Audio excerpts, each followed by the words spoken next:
할렐루야. 저는 본 말씀을 근거로 해서 열 문화와 달란트의 비유라는 제목을 가지고 은혜를 나누고자 합니다. 여러분 잘 알다시피 오늘 그 문화의 비유인데요. 사실 이 비유도 그렇게 만만한 비유가 아니에요. 보시면 이 문화의 비유는 마태복음 25장에 나오는 그 달란트의 비유와 아주 흡사한 내용과 구조를 가지고 있는 비유인데, 무엇보다도 이 비유들이 모두가 다 뭐에 관한 거냐면 하나님의 나라 천국에 관한 비유예요. 두 가지가 다 천국에 관한 비유예요. 근데 많은 분들이 이 문화와 달란트의 비유를 하나님께서 우리 각자에게 나누어진 어떤 은사나 재능을 잘 사용해서 많은 열매를 맺어 하나님께 상급을 받자, 이렇게 이해를 하고 있거든요. 대부분 이 메시지를. 근데 뭐 그도 그럴 것이, 이 비유에 보면 모두 이익을 남긴 종들이 칭찬을 받았어요. 그러나 본문을 더 좀 더 깊이 이해해 보면요, 사실 그런 내용이 아니에요. 무엇보다도 잘못이 뭐냐면 달란트라고 하는 건데, 이 달란트에 대한 해석이요, 달란트를 오늘날 우리가 사용하는 탤런트나 뭐 재능이나 은사로 이렇게 해석한다는 거예요. 하지만 당시 달란트는 그냥 화폐 단어예요. 우리가 쓰는 탤런트가 아니에요. 은사나 재능이 그런 게 아니라는 거예요. 화폐 단위야 그냥. 그런데도 그 달란트를 탤런트로 해석해서 자신에게 주신 재능이나 은사를 잘 활용해서 하나님이 기뻐하신 열매를 맺자라고 이렇게 해석을 하고 있다. 만약에 그게 맞는다면은, 그럼 아직까지 자기가 어떤 은사를 가지고 갖고 있는지 발견하지 못한 사람은 어떻게 하느냐 이거야. 많은 열매를 맺어야 되는데, 그리고 여러분들은 자신의 어떤 은사를 갖고 있는지 확실히 아세요? 물론 알고 있는 사람도 있지만은 뭐 그러다 치더라도 만약 자신이 무슨 은사를 갖고 있는지를 잘 모르는 사람은 어떻게 해요? 그 은사를 써서 많은 열매를 맺어야 된다고 하니까 어떻게 하냐 이거죠. 그리고 하나님을 위해 쓸 물질이나 은사가 전혀 없었던 것처럼 보였던 그 거지 나사로 같은 사람들 말이야. 평생 그냥 부자상에서 떨어지는 빵 부스러기만 먹다가 간 사람, 그런 사람들은 천국에서 전혀 상급을 기대할 수 없는 사람이냐 이거죠. 없잖아. 은사가 아무것도 없어. 또 성경에 이런 구절이 있어요. 누가복음 17장 7절에 보니까 너희 중에 네게 밭을 갈거나 양을 치거나 하는 종이 있어 밭에 돌아오면 저더러 곧 와서 앉아 먹으라 할 자가 있느냐? 도리어 저더러 내 먹을 것을 예비하고 띠를 띠고 나의 먹고 마신 동에 수종 들고 너는 그 후에 먹고 마시라 하시지 않겠느냐? 명한 대로 하였다고 종에게 사례를 하겠느냐? 이와 같이 너도 명령받은 것은 다 행한 후에 이르기를 우리는 무익한 종이라 우리가 하여야 할 일을 한 것뿐이라 할지니라. 이것도 종 얘기란 말이에요. 종 얘기인데 예수님이 한 얘기예요. 종은 주인이 시키는 일을 당연히 해야 되는 존재지, 자기가 해놓은 일을 가지고 그 근거로 주인에게 어떤 사례를 받거나 상을 받을 존재가 아니라는 거예요. 응? 그리고 상이라는 게 뭐예요?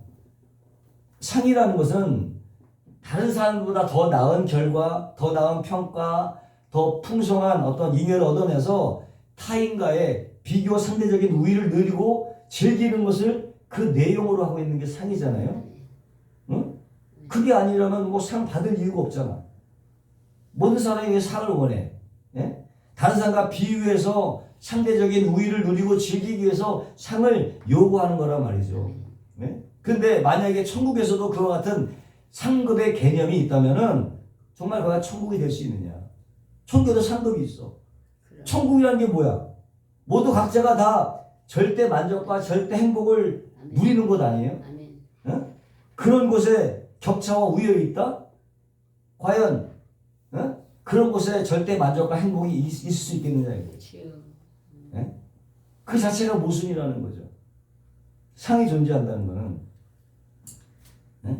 그리고 천국이 그렇게 누구나 다 갈 수 있는 절대 만족과 절대 행복을 속에 거하는 곳이라면 거기는 상이라는 게 아무 의미가 없죠. 다 절대 만족하는데 뭐 굳이 그렇게 우열을 나눠 상을 줄 이유가 별로 없고 별 의미가 없다 말이에요. 그런데 이 땅에서 열심히 충성하고 봉사하고 선행을 쌓아서 다른 사람들보다 더 큰 상을 받자, 그렇게 얘기하고 있잖아요 지금. 근데 과연 그것이 참된 가르침이냐? 이 비유가 말하고 있는 그 내용이냐를 한번 따져보자는 것입니다. 그렇다면 이 두 비유의 이유를 남긴 종들이 일단은 칭찬을 받았어. 그 사실이야. 칭찬을 받고 여러 고을을 다스리는 상을 받는 그런 내용은 도대체 무슨 얘기냐는 거죠. 그건 무슨 얘기냐? 한번 살펴보겠습니다. 먼저 이 비유에 공통적인 전제가 있어요. 공통적인 전제는 뭐냐? 문화의 비유에서는 주인이 왕위를 받으려고 타국으로 떠나. 달란트에 비해서는 주인이 타국으로 떠나요. 그리고 주인의 명령을 받은 사람들이 다 종들이야. 슬레이브. 그게 전제야. 주인이 타국을 떠나고 종들에게 주의 명령을 해주고 떠나는 거야. 그게 전제거든요. 그러니까 지금 뭐냐면 주인이 떠난 집에서의 종들의 삶, 그것에 대한 비유. 주인이 떠난 집의 종들의 삶이 어떠냐, 거기에 주된 내용이라고 하죠. 그런데 이 문화의 비유에서는 주인이 탑으로 간 이유가 아주 더 선명하게 그려져 있어요. 누가복음 19장 22절을 보니까 가라사대 어떤 귀인이 왕위를 받아가지고 오려고 먼 나라로 갈 때에 그 종 열을 불러 은 열나무를 주며 이르되 내가 돌아오기까지 장사하라 하니라. 그런데 그 백성이 저를 미워하여 사자를 뒤로 보내어 가로되 우린 이 사람이 우리의 왕됨을 원치 아니하노이다 하였더라. 그러니까 주인이 종들에게 돈을 맡기고 타국으로 간 이유가 뭡니까? 왕위를 받기 위함이에요. 왕위를 받기 위해서 타국으로 갔단 말이에요. 그런데 왕위를 받으러 타국으로 떠난 어떤 귀인의 이야기는 그 당시에 유대인이라면 다 알고 있던 얘기죠. 이게 무슨 얘기냐면 당시 로마 식민지였기 때문에요. 만약 유대 지방에 분봉왕이 세워지거나 추천이 되면 반드시 로마의 승인을 받아야 돼요. 로마의 승인을. 예수님이 태어날 당시에 유대 분봉왕은 헤롯 대왕이었어요. 근데 헤롯 대왕의 아버지가 에돔 사람이야. 에돔 사람은 야곱의 형 예서의 그 자손들이거든요. 그러니까 야곱의 자손이 이스라엘 사람들이 사실 헤롯이 왕이 되는 걸 막았겠지. 에돔 족속이니까 막았겠죠. 그래서 이 헤롯 대왕이 3년 동안 에르살렘과 전쟁을 벌였어. 그래서 승리하고 겨우 왕이 되었어요. 그 왕이 된 상태에서 37년간 잘 다스리다가 죽으면서 그 팔레스타인 땅을 갖다가 세 아들에게 나눠줘요. 헤롯 아켈라오, 헤롯 안티파스, 갈릴리 지방의 헤롯 빌립, 이렇게 세 아들에게 나눠줍니다. 그리고는 자신의 왕위를 헤롯 아켈라오에게 넘겨주고 죽어버려요. 근데 그것은 사실상 헤롯 대왕의 유지일 뿐이지 로마의 승인을 받지 않으면 말짱한 거죠. 그래서 이 헤롯 아켈라오가 왕위를 받으려고 로마를 떠나요. 그런데 헤롯 아켈라오의 엄마가 또 사마리아 여인이야. 아버지는 또 에돔 사람이고. 그러니까 유대인들이 이걸 분봉왕으로 받아들이겠느냐 이거예요. 그래서 몰래 유대인들이 대표단을 파괴해갖고 편지를 하고 로마에 갔어요. 이 사람 우리 왕이 돼서 안 된다고. 근데 로마가 그냥 승인해 준 거예요. 그 얘기를 아켈라오가 듣고 와서 돌아오자 그 파견단 사람을 다 죽여버렸어. 다 죽여버렸어. 그런 얘기가 있었단 말이에요. 바로 그 얘기를 예수님이 자기 이야기에 투영을 시켜서 비유로 말씀하고 있는 거예요. 그 내용이 그 얘기를 알고서 자기 자신의 이야기에 투영을 시켜서 비유로 말씀하고 있는 거예요. 그러니까 그 얘기를 들은 이 유대인들은 이게 무슨 얘기인지를 정확히 알고 있었단 말이죠. 무슨 얘기인지를. 그러니까 지금 예수님은 아켈라오의 이 얘기를 자기 이야기와 오버랩 시키고 있는 거예요. 같이 오버랩을 시키고 있는 거예요. 그렇게 아켈라오의 왕위를 반대했던 유대인들의 마음이 역시 자신에게도 그렇게 투영돼서 나타날 거라고 미리 내다보고 있는 거예요. 아켈라오를 미워했듯이 나 역시도 미워할 것이다. 투영해서 지금 말씀하고 있는 거예요. 근데 사실 유대인들은요, 아켈라오보다도 예수님을 더 미워했어요. 십자가에 달아 죽여버렸잖아. 아예 죽여버렸잖아. 거기다가 한 번 조롱까지 했어요. 야 내려와봐. 응? 네가 왕이라면 내려와봐. 홍포까지 따기까지 치면서 어느 손으로 떼는지 맞춰봐. 이렇게 조롱했단 말이에요. 예수님을. 사실 아켈라보다 더 심한 모욕과 심한 미움을 받았어요. 그럼 왜 그들이 이렇게 예수님을 그렇게 미워하게 되었을까? 사실 이 미나의 비유 다음에 예루살렘 입성이 나와요. 이 비유 다음에 예루살렘 입성이 나오는데 그때 예수님은 왕대접을 호산나 호산나 왕이여 우리를 구원하소서 왕 대접을 받았어요. 네? 그런 그가 왜 이렇게 미움을 받게 되었을까요?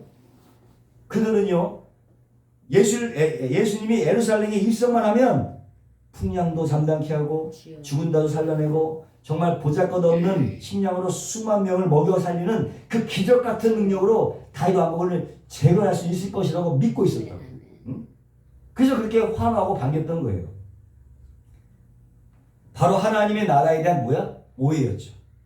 그런 나라가 임할 줄 아는 거야. 예수님에 따라 하나님의 나라에 대한 오해란 말이에요. 지금도 마찬가지야. 예수님께서 복을 받는 건 이 땅에 어떤 복을 주려고 오신 게 아니에요. 영적인 한란의 복을 주려고 오셨지. 그게 오해를 한단 말이죠. 하나님의 나라에 대한 오해였단 말이죠. 지금 주인이 왜 이런 비유를 하셨다고 합니까? 뭐라고 하셨어요? 그때 11절에 저희는 하나님의 나라가 당장 나타날 줄로 생각합니다. 잘못 생각했어요. 당장 어떤 것이 막 나타나서 당장에 들어가고 예루살렘 성전을 딱 규합하고 어떤 것을 이룰 줄 알았단 말이에요. 그렇게 생각했단 말이에요. 어떻게요? 하나님 나라의 오해되잖아요. 그 오해에 대한 설명이 오늘 비유의 설명이에요. 비유의 내용이에요. 너희가 잘못 생각하고 있어. 거기에 대한 설명이 바로 오늘 비유의 내용이라고. 상극을 낳자가 아니고. 예? 근데 그들은 지금 그런 예수님의 능력이면 얼마든지 다윗 왕국을 회복할 수 있을 것이라고 기대하고 있었어요. 그런데 예수님은 그런 기대와는 달리 내가 자꾸 순환받고 죽어야 돼. 그래야 나의 나라가 서 이렇게 말씀하시는 거예요. 그렇게 말씀하시죠. 전혀 반대로. 그러니까 실제로 이 비유를 말씀하시고 일주일 안에 십자가를 지고 그냥 죽어버렸어요. 그런 나약한 모습은 그들이 수천 년 동안 기다리고 고대했던 그런 메시아도 아니었고 더군다나 이스라엘 재건 방법도 아니었던 거예요. 네? 그럼에도 예수님은 계속 단호해서 강함이 아니라 약함으로 나의 나라를 세우겠다. 나의 나라는 강함으로 세우는 게 아니라 약함으로 세워지는 나라다. 이렇게 말씀하시는 거예요. 그리고 실형이 옮겨버렸어요. 그러니 더 미워하게 된 거죠. 왜? 그렇게 나약한 메시아는 필요 없거든. 응? 나약한 여자. 그래서 아켈라보다도 더 미워하게 된 거예요. 이렇게 힘의 원리가 지배하는 이 세상 속에서 만약에 이런 약함이 발각되잖아? 그러면 그냥 사람들이 그 약함을 갖고 막 폭력을 휘둘러. 약자를 보고 폭력을 휘둘러. 그런 속성이 있어. 이 세상의 마귀적인 속성이에요. 네? 그런 거. 근데 십자가는 바로 그걸 들춰낸 거예요. 너희들이 마귀다. 다 드러냈잖아요. 그게 바로 하나님의 심판의 대상인 사람들이지. 하나님의 심판의 대상. 바로 그 자들이. 그들에게는 약함이 곧 죄고 약함이 곧 악이에요. 약한 것은 도무지 용납할 수가 없는 거예요. 이렇게 생각하는 사람들을 하나님은 반드시 속아낼 필요가 있는 거죠. 속아내서 심판을 받게 해야 되는 거예요. 왜? 하나님의 대적들이기 때문에. 자, 근데 이상해요. 예수님의 강력한 능력을 발휘할 때는요, 모두가 다 예수님 편지 막 떠받쳐. 막 떠받쳐요. 뭐, 심지어 마귀들까지도 막 예수님의 편에서. 왜? 그들이 좋아하는 게 힘이고 강함이기 때문에 예수님이 강하게 나타나면 다 들러붙는 거예요, 그냥. 그러나 예수님 입장에서 어떻게 해요? 예수님은 그들을 반드시 갈라내야 되는 거예요. 갈라내야 되는 거예요. 그래서 예수님은 자신의 약함과 비움과 당함과 섬김의 모습을 보여줌으로 세상 사람과 당신의 백성을 분류하는 거죠. 분류하는 거예요. 어찌 보면 이 세상 역사와 우리의 인생은 바로 마귀와 하나님의 백성을 가르기 위한 분류 작업일 수 있어요. 하나님은 계속 우리 안에 그걸 던지고 계속 분류해 나가시는 거예요. 세상 백성과 하나님의 백성을 분류해 나가시는 거예요. 네? 그게 결국 어디서 그게 나타났어요? 판단 기준이 십자가에 섰잖아. 십자가로 그 모든 분류 기준이 쓴 거예요. 십자가로. 그렇게 십자가의 원리는 누구의 원리라고요? 하나님 나라의 원리입니다. 아멘. 하나님의 나라의 백성은 다 십자가의 원리로 살아가요. 세상 백성, 마귀 백성은 세상의 힘의 원리로 살아가는 것이고 하나님의 백성은 십자가의 원리로 살아가는 거예요. 이것이 다른 거예요. 그리고 세상의 폭력성을 이 십자가 원리는 세상의 그 폭력성을 폭로시키는 그 힘과 효력이 있는 거예요. 사실 그러니까 그게 진짜 힘이지. 진짜 십자가가 진짜 힘이지. 약할 때 강함이 되는 원리라고 하는 십자가 원리는. 그게 바로 하나님 나라의 삶의 원리라고 하는 거예요.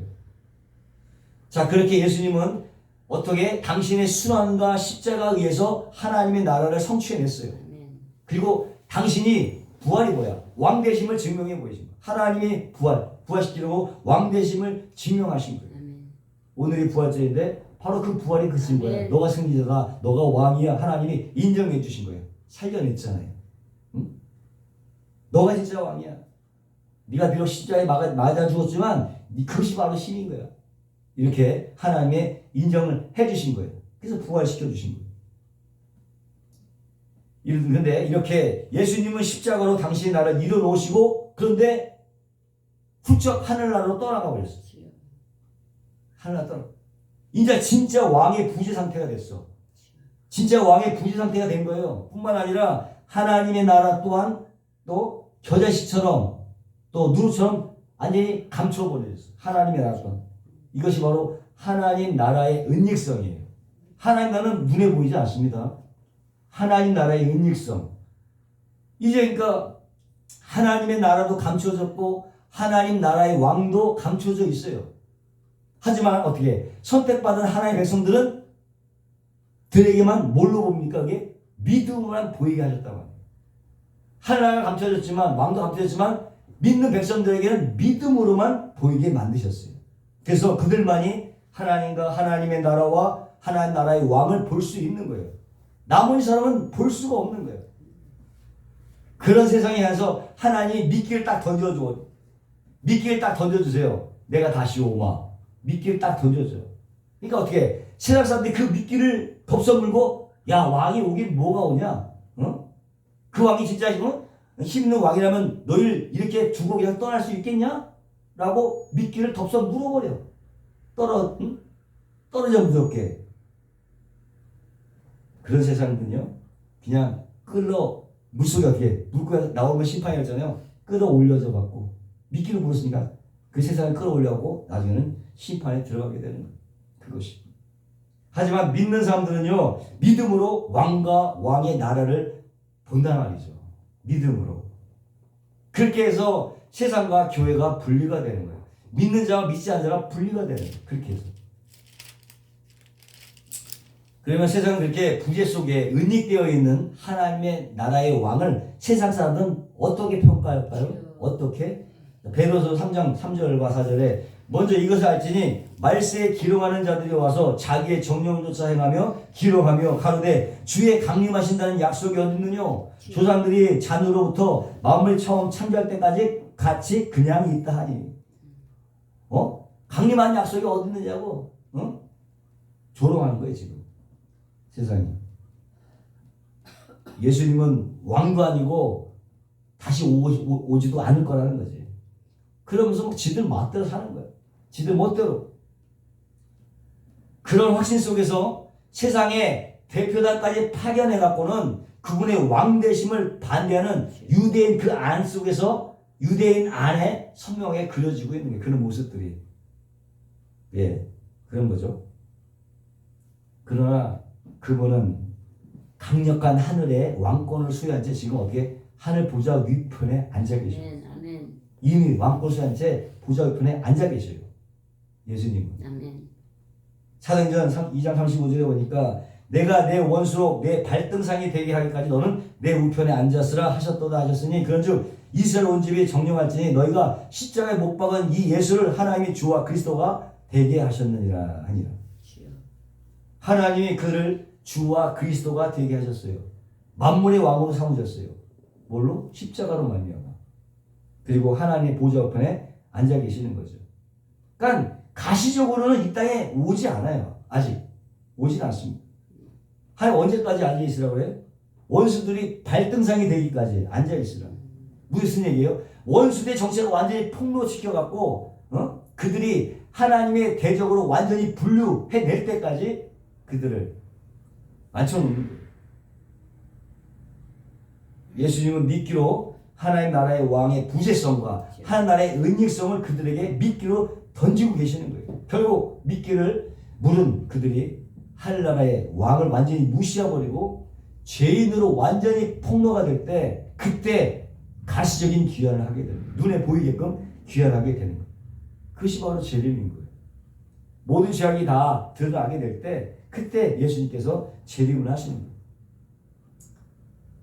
자, 하지만 그것은 가시적인 그런 귀환일 뿐이지 믿는 자에게는 어떻게 영으로 우리 안에 들어와 계시죠. 할렐루야. 영으로 우리 안에 계시는 거예요. 근데 세상 사람들은 믿음이 없기 때문에 그걸 못 느끼죠. 재림 때는 느껴요. 재림 때. 가시적으로 오게 되면 그때는 알게 되는 거예요. 그 전까지는 세상은 보이지 않는 하늘의 왕을 마음껏 조롱합니다. 언제 오냐? 어? 왕이 어디 있냐? 부인한단 말이죠. 그리고 그분의 부재 속에서 자기의 뜻과 야망과 비전을 쫓아서 자신이란 우상을 섬기면서 자신의 죄성들을 낱낱이 폭로를 당하는 거예요. 스스로가 저마다.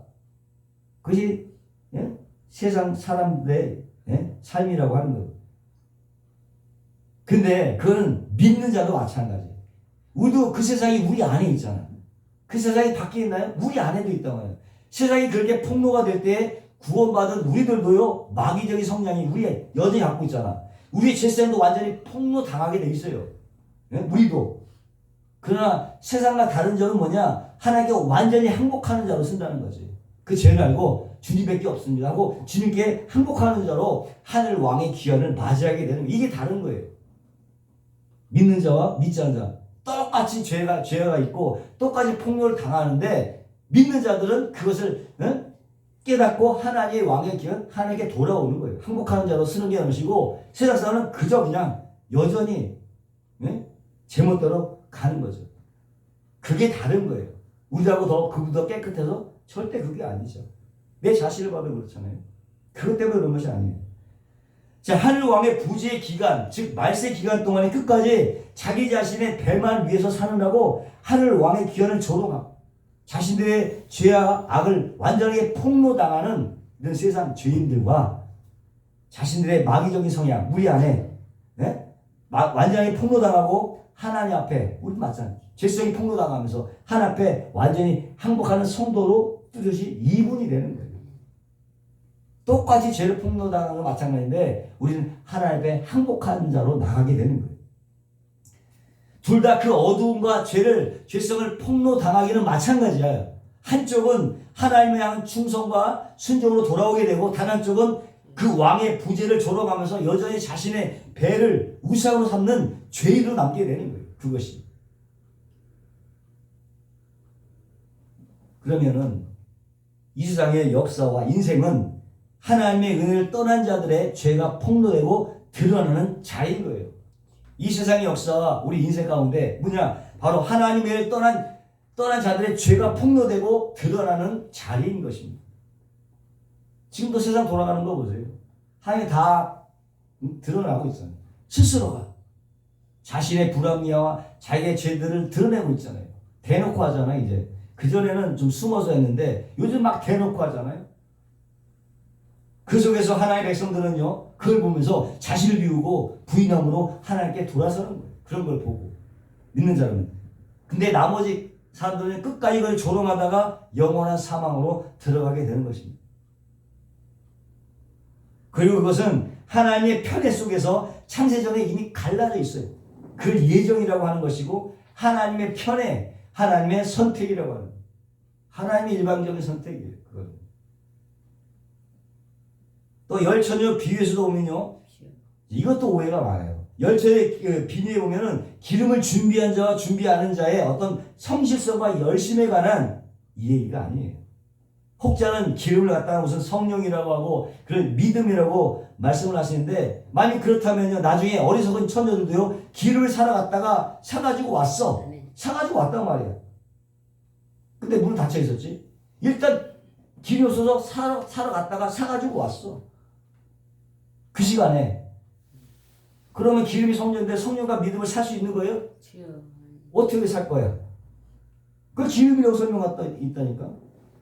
그냥 자기들 편한 대로 그게 성령이고 믿음이고 성령만 충만한 사람은 깨어있는 사람이고 그게 신령을 준비하는 거고 이렇게 생각해버리고 이러면 이 비유를 풀어버려. 우리가 알고 있는 그냥 그런 내용이잖아. 그렇게만 생각해 버린단 말이에요. 근데 그게 아니라요. 이 열초의 비유는 이미 결정이 나 있는 거예요. 하나님의 예정에 관한 얘기예요. 이미 결정이 나 있는 슬기로운 처녀와 어리석은 처녀를 구분해 놓고 있는 거예요. 왜 그러면 충성된 종과 악한 종도 그들의 정체가 완전히 드러나게 됐을 때에 악한 종이냐 충성한 종이 완전히 드러났을 때 슬기로운 처녀냐 미련한 처녀가 완전히 폭로가 드러나게 됐을 때 신랑이 임하는 거예요. 이미 정해진 거야. 네? 그때 사람이 들겹쳐갖고 자기가 선택한 사람들을 끌고 가는 예정에 관한 문제예요. 그것이. 이 보면 슬기로운 처녀들이나 어리석은 처녀들이 다 자고 있었어요. 깨어있지 않았어. 모르셨지? 다 졸고 있었다고. 자고 있었어요. 슬기로운 처녀도 깨어있지 않았어요. 다 자고 있었어. 근데 절대 슬기로운 처녀들이 깨어있었기 때문에 혼인집 들어간 게 아닙니다. 깨어있지 않은데 뭐 혼인집을 들어가. 응? 그건 뭐냐 그럼? 그건요 신랑의 긍휼이야. 신랑의 은혜야. 아멘. 이거 잘 들으셔야 되는데 그것이 바로 기름이었어. 아멘. 신랑의 은혜, 일방적인 은혜와 긍휼이에요. 그게 바로 기름이에요. 그 신랑의 긍휼이 슬기로운 처녀에게 부어졌지만은 그렇지 않은 처녀에게는 부어지지 않은 거예요. 그래서 그들이 혼인집에 들어간 거야. 거기에 열 처녀가 전부 잤다는 말이 전제가 돼 있어. 잤어. 이별도 하나님의 은혜와 긍휼에 관한 복음의 이야기를 하고 있는 거야. 아멘. 슬기로운 처녀들이 기름을 준비했기 때문에 잔치집에 들어간 게 아니라 신랑의 긍휼 때문에 잔치집에 들어가게 된 거예요. 그래서 어떻게? 비유의 결론이 그런즉 깨어있으라잖아. 그런즉 깨어있으라. 그 말은 깨어있음에 대한 우리 그 정의를 다시 생각하게 정의를 내려주는 거야. 깨어있는 게 어떤 거예요? 누구 편에서 깨어있느냐는 거죠. 깨어있음의 정의를 저번에 우리가 회개도 마찬가지잖아요. 누구 편에서 회개하는 정의 내렸잖아요. 지금도 어떤 의미에서 깨어있음이냐를 정의를 시켜주는 거예요. 분명히 함께 자고 있는 자들이 신랑의 긍휼을 입어서 잔치집에 들어가게 됐는데 그를 뭐라고? 깨어있는 자로 인정을 해주셨다는 거예요. 아멘. 그것이. 그래서 오늘 우리 깨어있음이라는 것은 어느 쪽에서 우리 쪽의 열심과 성실로 인해서 말미암은 것이 아니고 신랑 측에서의 은혜와 긍휼에서 깨어있음이 비롯된다는 거예요. 우리가 저번에도 회개도 마찬가지잖아요. 아버지의 마음이 애게 가서 유발을 시켜서 회개에 돌이키겠다고. 누구 측에서? 아버지 측에서. 깨어있음도 마찬가지예요. 깨어있음도 하나님 신부의 신랑의 은혜와 긍휼에서 비롯된 것임을 우리가 알 수 있는 거예요. 그러니까 한마디로 그 슬기로운 기름을 준비한 5 처녀는 깨어있다고 인정해 주신 거예요. 아멘. 시절 졸았지만은 그렇게 하나님께서 인정해 주기 때문에 그들이 잔치대에 들어가게 된 거예요. 따라서 슬기로운 5 처녀에 준비한 기름은 뭡니까? 거기 기름은 바로 하나님의 긍휼이죠. 아멘. 여러분 이 단어를 너무너무 사모하셔야 돼. 우리가 구원받는 이유는 하나님의 긍휼로 받는 거예요. 하나님의 은혜로 받는 거예요. 하나님 여러분 위해서 하나님의 은혜와 긍휼을 떠나보내시면 안 돼요. 우리가 하나님의 은혜와 긍휼을 떠나가는 순간 죄가 내 빠져요. 하나님의 은혜와 긍휼을 떠나는 순간, 놓는 순간 우리는 파도에 빠진다니까 뭐래요? 그걸 붙들고 있어요. 은혜와 긍휼을 붙드세요. 그 은혜와 또 하나님의 말씀, 하나님의 선물을 가리키는 그 기름이라고 하는 것은 하나님의 은혜와 하나님의 긍휼과 하나님의 열심과 하나님의 선물을 가리키는 말이에요. 그걸 준비한 거야. 슬기로운 처녀들은. 그게 어떻게? 창세전에 주어졌던 이들은 비록 이 세상에서 자고 있고 졸고 있다 할지라도 하나님 마지막 때가 되면 잔치집으로 끌려가게 되는 거예요. 뭐에 의해서? 하나님의 은혜와 긍휼에 의해서. 할렐루야. 그것입니다. 하나님의 은혜와 긍휼에 의해서. 그들은 언제 올지 모르는 이 신랑이 어떻게? 그들은 언제 올지도 모르는 이 신랑이 이미 와 있는 것처럼 신랑의 존재를 의식하면서 삶을 살게 된다는 말이에요. 그것이. 할렐루야. 그게 무슨 말이냐요?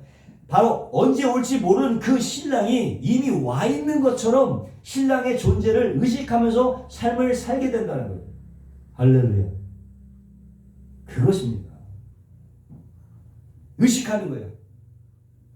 하나님의 긍휼이 부어진 사람은 그걸 의식해. 늘 어떤 순간순간 하나님을 의식하면서 살게 된다는 거. 그것이. 하지만 우리도 그 사람들 역시 졸 수가 있고 잠이 들 수도 있어요. 잠이 들 수도 있어. 그렇게 살지만은 때론 그러나 신랑이 반드시 그들을 깨워서 집으로 올라가죠. 할렐루야. 그렇게 되는 거예요. 반면에 신랑 맞을 준비가 되지 않은 이들은요, 그 정체가 그냥 다 폭로가 되자마자 문을 확 닫아버려요. 다 그렇게 되는 거예요. 그것이 폭로가 드러나면 그냥 닫아버려요. 그게 어리석은 처녀죠. 자, 하나님께 극심한 편애 속에서, 정말 극심한 편애 속에서 누구만 사랑합니까? 당신의 택한 백성만 사랑하는 거예요. 하나님의 택한 백성만 바라보신다는 거예요. 그렇다면 모든 게 다 은혜고 모든 게 다 긍휼이고 선물이면 과연 어떻게 사는 게 깨어있는 삶이냐. 어떻게 사는 게, 어떻게 사는 게 과연 주인이 준 것으로 이유를 남기는 삶이냐 이거죠. 성경이 우리에게 분명히 요구하고 있잖아. 그냥 뭐만이 그냥 살면 되느냐 그러냐 이거죠. 결국 뭡니까? 달란트와 민유의 문화에 비해서 달란트와 문화는 주인의 부재 속에서 주인과 종이 접촉할 수 있는 접촉점이에요. 그것이 달란트와 문화가 주인이 없는 사이에서 주인과 종을 접촉할 수 있는 접촉점이 달란트와 문화라니까요. 그런데 그 접촉점이 다름이 아닌 뭡니까? 그것이 주님의 명령이지. 주님의 말씀이고 주님의 언약이었어요. 그것이. 주인은 말 한마디 딱 해놓고 떠나버렸어. 뭐? 장사해라. 딱 한마디. 장사해라. 장사해라. 종들은 그 말을 꼭 붙들고 그 말씀에 충성하는 삶을 사는 거예요. 장사하는 삶. 종들이 그 말씀을 붙들고 장사하라. 그리고는 내가 다시 오겠다 말씀 하나 남기고 왕위를 받으러 떠나버렸어요. 그리고 지금 하나님 보좌 우편에 앉아 계세요. 주여. 그 왕위를 받아가지고. 그리고 이 세상의 죄가 완전히 폭로가 될 때까지, 죄가 다 드러날 때까지 오시지 않아요. 주여. 가시적인 기한을 하지 않는다면. 이 비유에 나오는 주인들도 마찬가지예요. 오지 않아. 그러니까 성도들은 바로 그 주님이 남기고 가신 주님의 말씀과 약속을 붙들고 그분이 다시 오셔서 왕노릇 하실 그날을 기다리며 사는 거예요. 이 종들은, 이 땅에서 종들은 그걸 기다리며 사는 거예요. 바로 그것이 주인이 남긴 것을 가지고 주인 말에 순종하고 있는 종들의 모습인 거예요. 그것이. 그런데 여기서 한 가지, 종들이 이유를 남겼다는 것에 너무 집착하지 말라는 거예요. 이유를 많이 남겼다. 이것에 너무 집착하지 말아요. 사실 그들이 얼마를 남겼느냐가 중요한 것이 아니라 주인의 말을 듣고 장사를 했냐 안 했냐가 중요한 거예요. 이유를 얼마 남겼느냐가 중요한 게 장사를 했냐 안 했냐가 더 중요하다는 거예요. 더 중요한 거예요. 누가복음 19장 13절이니까 그 종 열을 불러 문화를 주며 이르되 내가 돌아오기까지 장사하라 하니라. 마태복음 25장 16절에도 5달란트를 받은 자로 바로 가서 그것으로 장사하여 또 5달란트를 남기고 장사라 말이죠. 근데 우리 권사님도 장사해보지만 장사라는 거는요, 손해도 볼 수 있고 또 이유를 남길 수 있는 거예요. 이유를 남기는 장사는 이유만 남기는 사람은 없어. 그럼 다 장사하게. 장사라는 것은 양면성이 있는 거야. 손해를 볼 수도 있고 이유를 남길 수도 있어요. 그럼 어떤 장사가 이유를 남기고 어떤 장사가 손해 본다는 것을 그걸 믿어 취직할 수 있는 사람도 없잖아요. 그런 사람도 없어. 그런데 종들이 겁도 없이 자기 돈도 아니고 주인 돈 가지고 장사를 하고 있단 말이야. 지금 자기 돈도 아닌데 그건 뭡니까? 손해를 감수하는 거야. 손해를 보아도 주인이 나를 나무라지 않을 것이라고 하는 주인의 인격에 대한 신뢰가 있기 때문에 장사할 수 있는 거예요. 내가 손을 보내도 나를 책망하지 않을 거라는 주님의 인격을 믿었기에 그런 장사할 수가 있는 거예요. 그것이 중요한 거예요. 진정으로 충성된 종은요, 주인의 인격을 믿는 사람들을 말하는 것입니다. 그들만이 장사할 수 있는 거예요. 왜냐? 그들이 이윤을 남기든 손해를 보든 주인이 자신의 충성을 인정해 줄 거라고 아는 거지. 인정해 줄 거라고. 그런 사람만이 장사할 수 있는 거고, 그런 사람들이 충성된 종이라는 거죠. 그들에게는요, 자신이 이윤을 남기면은 뭐 주인과 관계가 점점 돈독해질 것이고, 자신이 장사에서 손해보면 주인과 관계가 더욱더 서먹게 거라고 하는 그런 우려가 전혀 없어. 그런 우려가 전혀 없어. 근데 악한 종은 장사 못해. 그래서 손해보면 큰일 나거든. 그게 게으르고 악한 종이에요. 심지어는 조라도요, 주인이 얼마만큼 이윤을 남겼느냐, 주인은 전혀 이윤 남긴 데에 별 관심이 없어. 그래도 불구하고 이 악한 종들은요, 주인이 엄한 사람으로 생각하고 그분의 어떻게 비율을 맞춰주려고 하는 거예요. 그냥. 주인의 비율을 맞춰주려고. 그것이 바로 율법주의고, 이게 바리새인들의 행위라고 하는 거예요. 비율을 맞춰주는 겁니다. 주인의 관심은 얼마나 남겼는가가 아니라 자신의 말에 얼마나 종들이 충성했는가를 귀하게 여긴단 말이죠. 졸고 있어도 그들은 칭찬을 받아요. 나무라지 않아요. 주인에게 중요한 것은 그들이 나의 말을 붙들었느냐 아니냐인 것입니다. 그래서 5달란트 남긴 종이나 2달란트 남긴 종이나 똑같은 칭찬을 받는 거예요. 똑같은 칭찬을. 만약 성과급에 따른 칭찬과 상이었다면 5달러 받은 사람이 더 칭찬을 받았어야지. 그렇지 않아요. 똑같이 그냥 칭찬 받았어요. 더 받은 것도 없어요. 똑같아요. 똑같은 칭찬을 받은 거예요. 뭐 그 얘가 또 포도원 품꾼에 나오잖아. 비유에 제3시에 그러니까 오전 9시에 와서 일한 사람, 또 11시 저녁 5시에 와서 일한 사람 똑같이 한 데나리온씩을 주시잖아요. 그러니까 먼저 온 품꾼이 따지잖아요. 나 아침부터 와서 일했는데 왜 똑같이 한 데나리온씩 주냐고. 예수님이 왜 불평이 그렇게 많아? 내가 잘못한 게 없다. 그죠? 그냥 한 데나리온 주는 거야. 한 데나리온. 그게 뭐예요? 영생. 그걸로 끝나는 거야. 영생이면 끝나는 거야. 그게 상급인 거예요. 그래서 그러한 충성된 종들에게 뭐 1등 종이냐, 뭐 2등 종이냐 이런 구분이 의미가 없는 거예요. 그래서 그들은 경쟁하지 않습니다. 행위 경쟁을 하지 않아요. 그들이 알고 있는 것은 뭐냐? 내가 손해를 보든 이윤을 남기든 그것이 다 내 것이 되지 않을 걸 알아. 다 주인의 것이 될 것을 안단 말이에요. 응? 조금이라도 자기 것이 되지 못한다는 것을 충성된 종은 안다니까. 자기 것이라고 주장하지 않는데. 그래서 그들은 이유의 다소에 대해서 집착하지 않습니다. 욕심을 내지 않습니다. 다만 충성할 뿐이야. 할렐루야. 응? 안 돼? 그럼 또 하나님 거 엎드려야지 뭐. 그렇게 가는 거야. 그러니까 우리가 신앙생활하면서 우리가 착한 일을 얼마나 했는가, 얼마나 헌걸 많이 했는가 이런 거 갖고 자랑하면 안 돼요. 내세울 게 없어. 내세우면 안 돼요. 하나님 그런 거 갖고 칭찬하지 않습니다. 절대로. 응? 설령 평생 한 번도 착한 일을 못했다 할지라도요, 내 주인이 이런 말씀을 남겨왔는데 여전히 내 자신이 모습 때문에 평생 하나님 좀 맨날 면목 없어요. 맨날 이런 모습이 하고 맨날 평생 면목 없는 삶을 산 사람이 오히려 실제로 주인이 있는 것처럼 산 사람일 수가 있다는 거예요. 주인을 의식하고 살았기 때문에 그럴 수 있다는 것입니다. 반면에 주의 어떤 긍휼과 은혜를 알지 못하고 주인을 믿지 못하는 종들은 그러니까 장사 못하지. 믿지 못하니까. 왜? 그들은 주인의 긍휼과 은혜를 믿지 않기 때문에.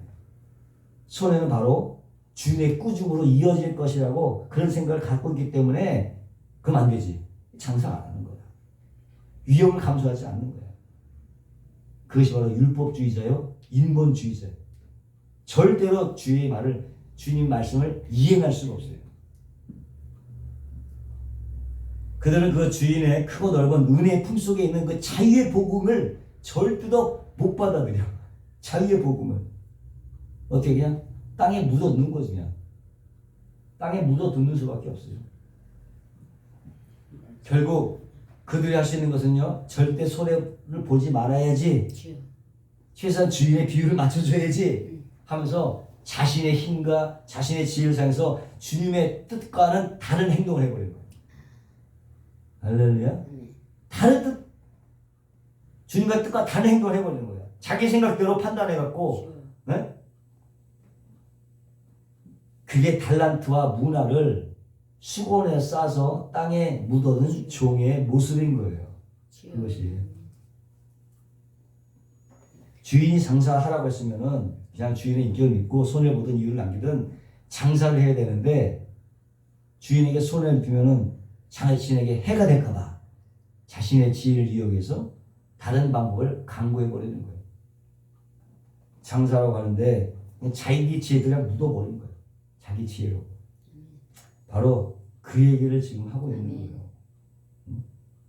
그래서 뭐 우리가 준 재능이나 은사를 마음껏 발휘해갖고 묻어두면 하나님께서 나무할 것이다? 이런 게 아니라 이런 얘기가 아니라 네?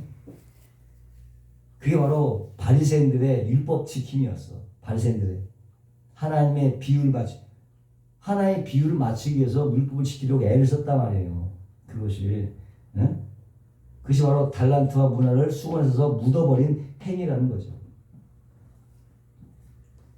우리는 하나님의 의중을 읽어야 돼요. 하나님의 의중을 읽어내야 돼요. 하나님의 의도를 읽어서 그것을 만족을 시켜줘요. 어떤 행위에 앞서서 하나님의 의도가 무엇인가를 파악하는 게 중요하다니까. 그게 달려가는 게 중요한 게 아니에요. 또한 이 비유를 읽으면서 절대 간과해서는 안 될 내용이 있어요. 마태복음 25장 27절에 그러면 내가 마땅히 내 돈을 취리하는 자들에게 두었다가 나로 돌아와서 내 본전과 별일을 받게 할 것이니라 이렇게 나와 있고 누가복음 19장 23절에 그럼 어찌하여 내 은을 은행에 두지 아니하느냐 그리하였으면 내가 와서 그 별일까지 찾았으리라고. 잘 보세요. 그래서 이 내용은 무슨 얘기냐면 주인이 막 돈에 환장한 사람이라는 얘기가 아니고요. 주인이 남기고 간 그 돈은요. 그 자체로 저절로 이윤이 생기게 돼 있다는 거예요. 하나님의 주신 남기고 간 그 돈은 자체로 이윤이 생기게 돼 있다는 거예요. 그냥 은행에만 넣어줘도 이윤이 생기는 그런 힘과 효력을 가지고 있다는 거예요. 그것이 바로 주인이 남기고 간 거라는 거예요. 그런 걸 갖다가 그냥 땅에 묻어놓으면 어떻게 되느냐 말이죠. 그거를 갖다가. 그러니까 그 돈은 땅에 묻어만 두지 않으면은 자연스럽게 이렇게 이윤이 붙게 되는 힘이 있는 거예요. 그게. 근데 악한 종들은 그 돈을 어떻게? 율법과 행위라는 땅에 묻어버린 거예요. 다른 말로 해서요. 하나님의 진짜 종들은요. 그들의 사정과 형편이 어떠든 간에 절대 이 땅에서 어떻게? 손해 보는 삶이 없다는 손해 볼 수 없는 삶을 살게 된다는 거예요. 진짜 하나님 믿는 사람들은 그걸 가지고 있으면 어떤 형편이든지 절대 손해 볼 수 없는 삶을 살게 된다는 거예요. 왜? 모든 것이 합력까지 선을 이루기 때문에. 그래서요. 다 충성된 종들이 다 남긴 것입니다. 그들이 뭐 장사 수완이 좋아서 그게 아니라 하나님은 애초에 남을 수밖에 없는 것을 주고 간 거예요. 남을 수밖에 없는 것. 그리고 그 장사를 주관하시는 장사에 주관하시는 분이 누구냐? 바로 주인이 그 장사를 주관하고 있기 때문에 이윤을 남길 수밖에 없어요. 할렐루야. 저와 여러분은 이윤을 남길 수밖에 없는 존재인 것을 여러분 믿으시기를 주님의 이름으로 축원합니다. 네? 그냥 주인의 말씀에 순종하면서 열심히 살아가면 돼 그냥. 근데 자꾸 자기가 뭘 자꾸 해서 그냥 주인의 비율을 맞추려고 하면 안 되는 거예요. 자꾸 맞추려고 해요. 근데 왜 맞추려고 해요? 무서우니까. 무서우니까 맞추려고. 주인이 사랑의 주인을 모르니까 무서워서 두려워서 비유만 맞추려고 하는 거야. 그게 행위야. 그게 도덕이고 그게 율법인 거야. 은혜가 아니야. 무서우니까. 그러니까 주인에 대한 믿음이 없는 자들은요. 은혜와 복음 속에 들어있는 주인의 진짜 참모습을 보지 못해. 알지 못하고. 그저 자기네 지혜로 주인을 그냥 기쁘게 해드리려고 하는 거야. 그게. 얼핏 보면 그런 사람들이 대단히 종교적 열심을 가지고 있는 것처럼 보이잖아요. 그런 사람들이 세상을 개혁하자, 뭐 가난한 이들 돕자, 교회가 이래서야 되겠냐 하면서 훌륭해 보이잖아. 근데 그들 마음 가운데는 저변에 어떤 마음이 있는지 알아요? 하나님에 대한 두려움이 있어요. 하나님에 대한 두려움. 그거 안 하면 주인이 꾸중할 것 같으니까 절대 주인에게 손해를 끼치지 말아야지 하는 그 어리석인 충정으로 그냥 열심을 내는 거예요. 열심을 부려보는 거예요. 맹점은 뭐냐? 거기에 대한 주인에 대한 신뢰가 없다는 거예요. 주님에 대한 사랑과 신뢰가 없어. 바로 그것이 악한 종의 모습 속에 나타나고 있는 것. 그것이. 마태복음 25장 24절이니까 한 달러를 받았전도도 와서 가로되 주여 당신은 굳은 사람이라 심지 않은 데서 거두고 해치지 않은 데서 모으는 줄 내가 알았으므로 두려워하여 나가서 당신의 달란트를 땅에 감추어 두었나이다. 보소서 당신의 것을 받으셨나이다. 또 누가 보면 또 한 사람이 와서 가로되 주여 보소서 주의 한 문화가 여기 있나이다. 내가 수건으로 쌓아 두었었나이다. 이는 당신이 엄한 사람인 것을 내가 무수함이라. 당신은 두지 않은 것을 취하고 심지 않은 것을 거두나이다. 이렇게 얘기하고 있다 지금. 게으르고 악한 종들이 주인은 어떻게 지금 모여서 하고 있습니까? 무에서 심지 않은 데서 거두고 두지 않을 것을 취하고 해치지 않은 데서 모으는 분이라는 거야. 네? 무에서 유를 구하는 분 뭡니까 이게? 무슨 법칙이에요? 창조 법칙이잖아. 창조 법칙. 악한 종들이 이 하나님의 창조 법칙을 알고 있었어요. 심지 않은 데서 거둘 수 있는 하나님의 능력을 알고 있었단 말이지. 근데 그 하나님이 무슨 하나님으로? 두려움 하나님으로, 엄한 하나님으로, 굳은 하나님으로 생각하고 있었어요. 그게 바로 율법주의야. 그게 바리새인들이야. 하나님 법도 알고 그분의 능력도 알아요. 근데 그분이 나에게는 사랑의 하나님이 아니야. 나에게는 은혜의 하나님이 아니야. 그러니까 어떻게 해? 내가 비율을 맞춰야 되는 거야. 내가. 응? 그게 하나님을 죽도록 섬긴다고 했던 유대주의인 거예요. 그것이. 그런 자들에게 결코 자유가 없습니다. 자유가 없어요. 그렇게 주인의 법을 오해하고 주인마저도 오해하고 평생 무거운 짐을 지고 사는 거야. 좋은 평가도 못 받는 거야. 고작 내놓는 것이 뭘 내라? 자기 지혜, 자기의 뜻, 자기 의만 내놓는 거야. 자기 의만 쌓고 가는 거야 이게. 그게 수건을 쌓아놓은 한 달란트, 수건을 쌓아놓은 한 문화이고 바로 바리새인들의 모습이고 오늘날 우리들의 모습이기도 한 거예요. 하나님 섬기는 모습이 있어서. 그렇다면 주인의 말씀에 순종해서 우리가 남겨야 될 그 이윤이 있는 거예요. 이윤이 뭐냐? 주님은요, 우리들이 이 세상 역사와 인생 속에서 어떤 열매를 과연 맺기 원하시느냐 이거지. 어떤 이유를 남기기 원하냐? 어떤 열매를 맺기 원하시냐? 무슨 열매입니까? 늘 말했듯이 자기 부인의 열매예요. 이 모든 것들이 자기가 부인되지 않으면 이루어지지 않기 때문에 자기 부인의 열매예요. 아마 화려하게 열매가 맺혀도 그 안에 자기 부인이었으면 헛된 열매야. 잎사귀에 불과한 거야. 진짜 열매는요, 자기 부인의 열매라니까요. 하나님 앞에 죽어지는 것, 하나님의 명령에 순종하는 것, 이 열매가 진짜 열매예요. 거기서 나오는 것들은 진짜 열매를 맺지만은 그것에 귀환하지 않은 열매도 있어. 그건 다 잎사귀에 불과한 거예요. 하나님 받지 않는 거예요. 진짜 우리에게 원하는 건 자기 부인의 열매다. 자기 부인의 열매. 자신의 그릇을 비워서 하나님의 생명으로 가득 채워서 하나님 백성으로 살 수 있게 만드는 거, 그걸 원하시는 거예요. 하나님은 그게 진짜 열매거든. 그 외에 다른 열매들은 다 이상에 떠나갈 때 다 두고 가게 되는 거야. 받지 않아요. 그런 거는 다 떨어져 나가요. 근데 왜 그 열매를 자꾸 맺으려고 해요? 그 열매가 아닌 거를 자꾸 왜 맺으려고 하냐 이거야. 그 열매가 아니야. 바로 이 열매입니다. 요한복음 12장 24절이니까 내가 진실로 너에게 이르니 한 알에 미리 땅에 떨어져 죽지 않으면 하나 그대로 있고 죽으면 많은 열매를 맺느니라. 자기 생명을 사랑하는 자는 잃어버릴 것이요 이제 자기 생명을 미워하는 영생하도록 보존하리라. 사람이 나를 섬기려면, 주인을 섬기려면 나를 따라, 주인을 따라야 되는데 나 있는 곳에 나를 섬기는 자도 거기 있으리니. 나 있는 곳에 있어야 된다. 나 있는 곳이 어디예요? 하늘에 미리 떨어져 죽은 자리. 거기 있으란 얘기예요. 바로 그 자리에 너희들도 나와 함께 있어야 나를 섬기는 거야. 그렇게 말씀하시는 거예요. 멀리 떠난 주인을 섬기는 것이 바로 그 삶인 거예요. 그 자리에 있는 거예요. 우리도. 지금 예수님께서 어떤 자리를 우리도 인도합니까? 그 죽음의 자리, 그 빼앗김의 자리, 그 섬김의 자리, 그 비움의 자리를 우리를 초청하는 거예요.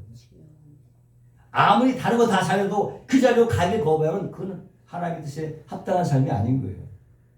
다른 데 다 가. 다른 데 하려는 곳은 다 가는데 그 비움의 자리를 안 가네.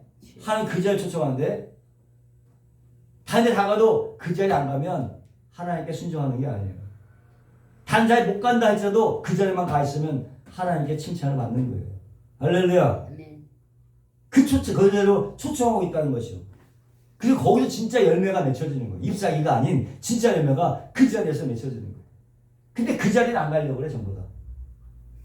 그 자리는 안 가요. 다 화려한 자리, 좋은 자리만 가서 앉으려고 하지 안 가요. 하나는 그 자리 원치 않아요. 그 자리에 오라고 하는데 거기에 들어간 사람 없는 거야. 그 좁은 문이라고 해요. 아멘. 이제 좀 확 뚫리세요, 뭔가? 복음의 메시지가 하나님의 의도가 확 뚫리세요?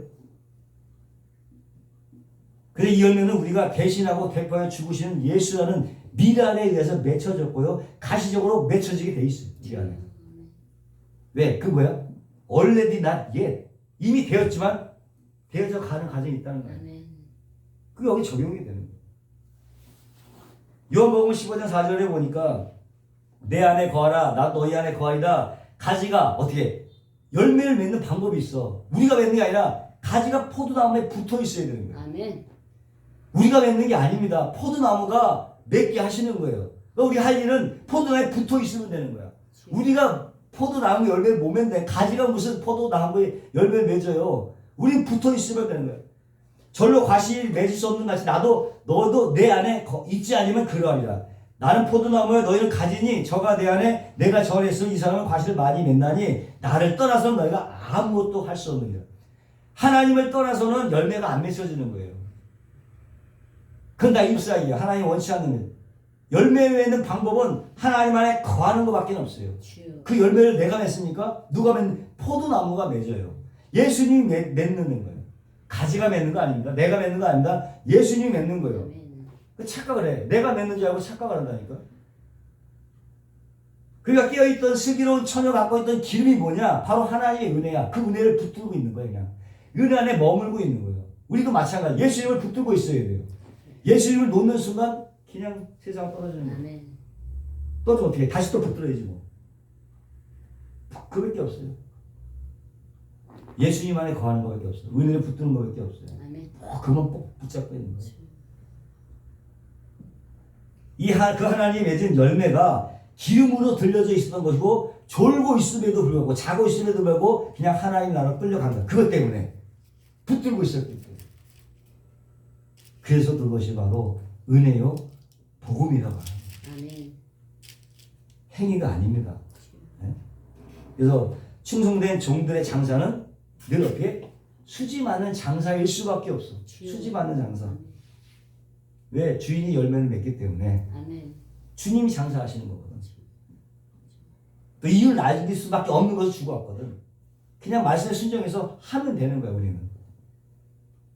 그것이 만약에 겉으로는 손해 볼 수 있는 것처럼 보여요.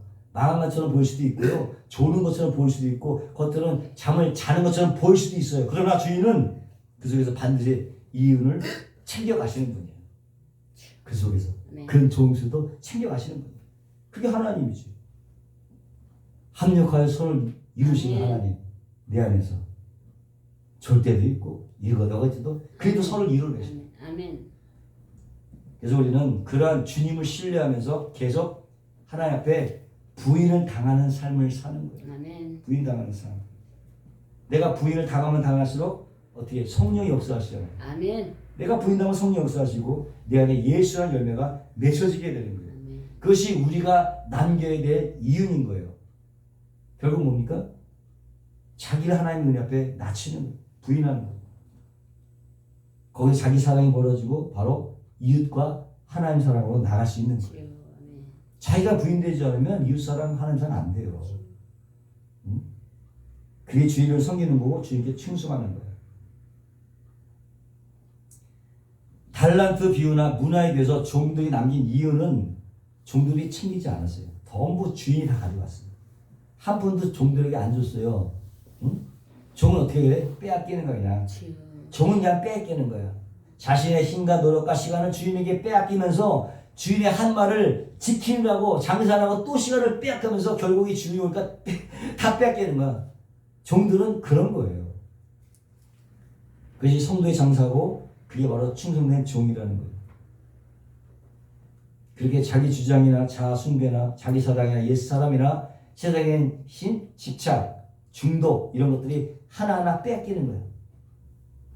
장사하다가 결국 주인에게 몽땅 뺏기고 주인이 주시는 상으로만 살아가는 거 10고울, 5고울 상으로 살아가는 거 그게 성도의 삶이에요. 아멘. 그것이 그게 하나님의 나라고 하나님 나라에 관한 비유라고 했잖아요. 이것이.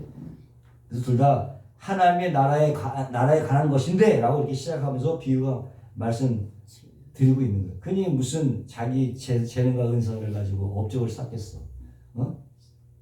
쌓느냐고. 그런 거냐고 이게. 또 하나 해결할 문제가 하나 나오는데 그 충성된 종들에게 주신 상이 과연 뭐냐. 10고울 5고울 있잖아요. 10문화는 남긴 사람이 10고울 5문화는 5고울 줬는데 그럼 성과에 따라 차등한 상급을 제공한 게 맞잖아. 차등 달란트에 비해서는 칭찬은 맞지만 문화에 비해서는요 10고울 5고울 다스리는 권세를 줘. 다스리는 권세를 준단 말이야. 그러니까 우리가 이 땅에서 열심히 충성을 하면 천국에서 10고울 5고울을 다스리는 권세가 주어진다? 이렇게 알고 있잖아요.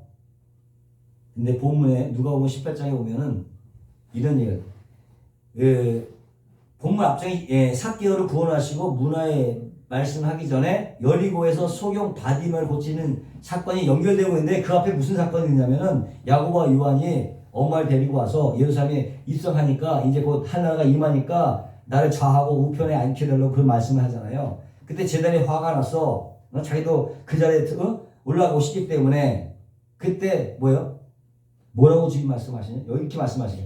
예수께서 불러 이르시되 이방인의 소위 집권자의 너희를 이유로 주관하고 그 대인들이 너희에게 권세를 부른 줄 알거니와 너희 중에 그렇지 않냐니 너희 중에 누구든지 크고자 하는 자는 너희를 섬기는 자가 되고 너희 중에 누구든지 으뜸이 되고자 하는 자는 모든 사람의 종이 되어야 하리라. 인자의 온 것은 섬김을 받으려 함이라 도리어 섬기려고 자기 목숨을 많은 사람의 대속물로 주려 함이라.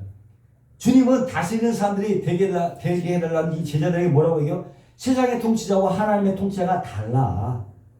하나님의 통치가 달라. 어? 세상의 다스림은 강자가 약자를 다스림이고 하나님의 나라의 다스림은 강자가 약자를 섬기는 다스림이야. 다르다는 거예요. 그래서 왕인 내가 온 것은 섬기고 죽으러 왔다. 이렇게 말씀하죠. 그게 하나님의 나라의 다스림인 거고 그게 하나님 나라에서 왕노하는 것이다. 이렇게 말씀하시는 거예요.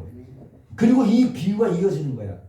그러니까 이 비유에서 한 문화를 가지고 10문화를 남긴 사람에게 어떤 상황이 주어집니까? 10고울을 다스리는 권세가 주어지는데 이게 무슨 말입니까? 10고울을 섬기는 권세가 주어지는 거예요. 섬기는 권세예요. 지배하는 권세가 아니라 섬기는 거예요. 10고울 섬기는 거예요. 5고울 섬기는 거예요. 어떻게? 우리가 빼앗기면 빼앗길수록 그 상이 커지는 거예요. 우리가 부인당하면 당할수록 우리의 섬기는 상이 성취가 되는 거예요. 할렐루야. 믿으시기 바랍니다.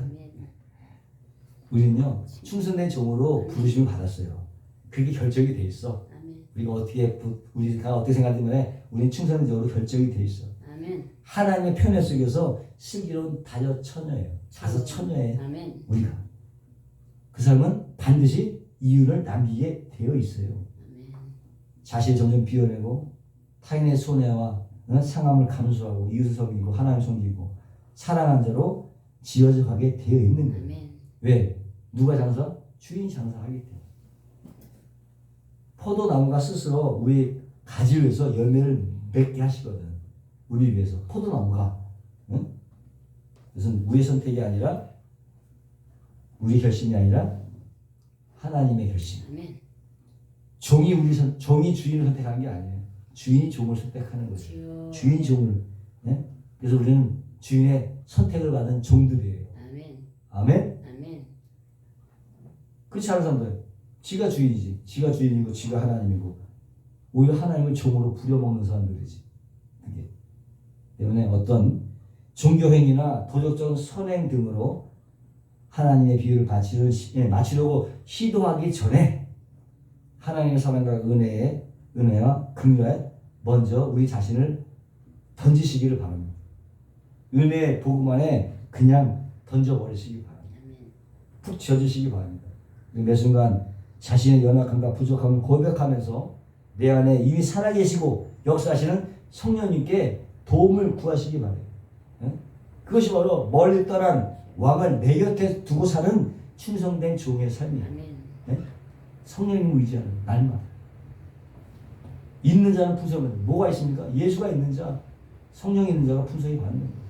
성령이 있는 자, 성령 있는 자, 예수 없는 자 아무리 율법과 도덕과 윤리와 설에게 업적을 쌓아도요 아무런 소용이 없어요. 그러면 예수가 없고 성령이 없으면 하나님이 있는 자, 하나님의 은혜가 있는 자, 예수가 있는 자, 성령이 있는 자는 이유를 남길 수밖에 없어. 점점 더 풍성해지는 거예요. 근데 자신을 보기에는 뭐 여전히 자기를 보니까 자기 모습은 하나님께 여전히 뭐 내어놓을 수 없는, 응? 여전히 그렇잖아. 충성이 정말 미미해 보이잖아. 어? 그러나 있긴 있어요. 그래도 조그맣게라도 있긴 있지. 그래도 그 지기 작은 충성을 끌어내신 그 하나님께서 온전한 충성으로 이끌어낼 것이라는 믿음으로 여러분 계속 달려가시기 바랍니다. 아멘. 그래서 지기 작은 것에 충성된 자는 반드시 큰 것에 충성할 수 있다고 하는 거예요. 할렐루야. 아멘. 이해하시겠어요? 이것이 바로 달란트와 문화의 비애 속에 드는 예수님이 그리스도의 복음인 것을 믿으시길 주님 기도하겠습니다. 거룩하시고 영원하신 하나님 아버지 감사합니다. 하나님 있는 자, 하나님의 은혜가 있는 자, 예수가 있는 자, 성령이 있는 자는 이유를 남길 수밖에 없습니다. 날마다 우리의 충성이 비록 미미해 보일지라도 그 작은 성을 끌어내시는 주님의 하나님의 은혜에 더욱더 하나님 아버지 온전한 충성으로 끌어가시기를 믿고 나가는 우리 모두가 되어지게 하여 주시옵소서. 감사합니다. 예수님의 이름으로 기도합나이다. 아멘.